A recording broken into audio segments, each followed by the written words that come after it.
নমস্কার, সকল বন্ধুদের অনেক অনেক ভালোবাসা শুভেচ্ছা জানিয়ে রান্নার জোগাড় করছি। রান্না বসিয়ে দিয়েছি। বাটা মাছ, লবণ হলুদ দিয়ে বাটা মাছটা রান্না করব।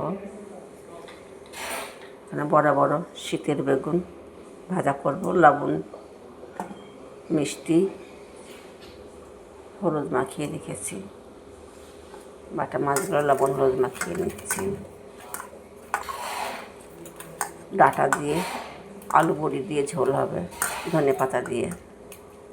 এখন তো শীতকাল, রান্নাঘরে ধনেপাতা না হলে রান্নার স্বাদই আসে না। তোমরা কি সেটা জানো বন্ধুরা?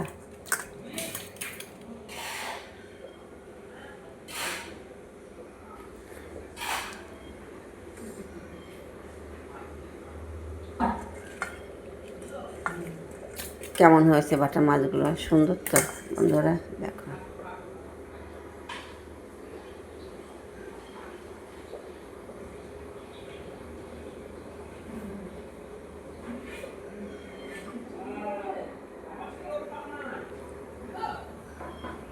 রাখছি। ভিডিওটা ভালো লাগলে সঙ্গে থাকবেন। সুস্থ থাকুন, ভালো থাকুন, আমার পাশে থাকবেন। নমস্কার।